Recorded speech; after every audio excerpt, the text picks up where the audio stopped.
I'm Fallon Clark, book coach, editor, and writer, and I'm here to bring you MetaStellar Magazine's writing advice of the week. Finish the story you start.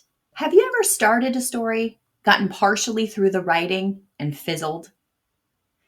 I'm an ENTP Capricorn, which means I'm typically full of big ideas, distracted by shiny objects, and bored by implementation.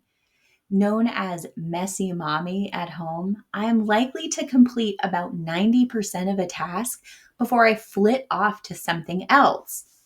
As you can imagine, I have a nasty habit of leaving things unfinished. But despite my shortcomings, I also know the value of achieving goals for growth and development. I help authors set writing goals and stick to them so they can finish their books. So when I started writing a nonfiction booklet about point of view, I knew getting to 90% wasn't going to cut it. 90% of a book is just boo. And many writers don't even make it to the 90% mark. Just 3% of people who start a book actually finish it, and only about 0.6% go on to publish their work. With stats like these, no wonder we allow the fizzle to win. Letting a project fizzle is easier than the hard work it takes to make it flourish.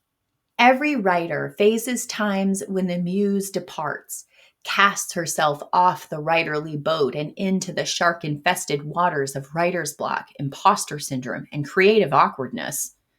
Once the muse falls into the depths, it can take some serious willpower and a whole lot of muscle to pull her back aboard. And that's if you try. Some writers watch the muse walk off the edge and wave as she and their publishing dream goes into the deep. That story wasn't meant for me to write, they think, as they tuck their unfinished manuscripts into desk drawers or file them in desktop folders to be forgotten. Another story will surely come along that will be just right, right? Well, coming up with ideas for stories is hard enough without squandering all that hard-earned creativity on unfinished projects. If the story is important enough to start writing, it's likely important enough to finish writing. If you find that your muse frequently leaves just when you need her the most, have you considered whether your muse likes your storyteller? While I hate to break it to you, author, are not the teller of your story. Sure, you may have written the darn thing, but once the story is on paper or on screen, the narrative voice takes over, assumes control over the reader's experience. But as Oceanus once spoke for the ocean, your muse speaks for the reader. If your muse isn't on board with your storyteller, she's going to fight against you, even as you try pulling her back out of the water to save your creative work. When choosing the right storyteller for your tale, who tells the story and why they tell it matters. This week, I read a great piece from Kristen Lamb on how POV can revive or ruin a story. In the article, Kristen shares reasons some perspectives result in lackluster stories and what you can do to examine your storyteller and rewrite your story from the right character's viewpoint to keep your muse and your eventual reader engaged. And when you're examining your story to find the best viewpoint and thus the best storyteller, make sure you consider their agency when creating your pros and cons lists. Character agency is about the freedom with which a character moves through your world and directs plot events. A character with agency is an active character in charge of their destiny, for better or worse. A character that makes the plot happen. And for readers to want to root for your protagonist, they need the character to do something. Michael James wrote a solid piece titled Agency: What is it and do your characters have it for a writer's path? And the article will help you create characters your readers actually care about.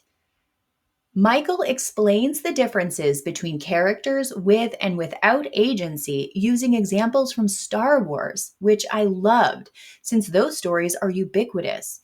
Even if you don't know the specific examples used, you'll get the gist. Now, whether your narrative voice is a character in your story or a detached witness of your story events, Kathryn Kraft shared a piece for Writer Unboxed titled Dig into Your Character's Taboos. Because your characters are people too, or are at least peoply enough that your human readers will understand them, it's important to dig into what makes your characters tick, what their flaws say about them, where those flaws come from. Does your character have a serious problem showing affection, even believing someone could feel affection for them? What about their relationship with money or finances? How about their views on aging, emotional sensitivity, or sex? Through stories, writers traverse sociocultural territory from our writing desks, using our characters and narrative voices as the mediums upon which we paint beautifully storied lives to share our opinions, principles, and values with our readers. But one does not form their opinions, principles, and values in a vacuum. These marks of who we are as people come from our backgrounds, our backstories. Your characters have backstories too. When drafting, write all the things you need to write to understand backstory. When revising, however, it's time to assess and reduce or eliminate many of the things you originally needed to include to finish the writing. The goal here is to present the backstory information at exactly the right time the reader needs it to understand what's happening for a particular character in a particular moment. If you struggle with knowing when or how much character backstory your reader will actually need, visit Jane Friedman's blog and read her piece, How to Deliver Backstory Without Confusing the Reader, which includes a helpful walkthrough of backstory revision with Tiffany Yates Martin. To care about the character's backstory, the reader has to care about the character. And to do that, the reader needs to care about the character's role and transformation potential on some level. And backstory isn't the only thing readers will need to develop that care. Readers also want conflict. Conflict is often described as the series of obstacles that prevent the story hero from getting what they want. While the definition is technically true, Janice Hardy for Writers in the Storm points out that obstacle alone isn't enough for true conflict. That's just stuff in the way. If you're concerned your story may be boring readers because of a lack of true conflict, read through Janice's article, Are You Making This Conflict Mistake? Because just as your characters benefit from agency, the major conflicts you include in your story must also have agency to intentionally prevent the hero from reaching their goal, rather than passively being in the way of the goal.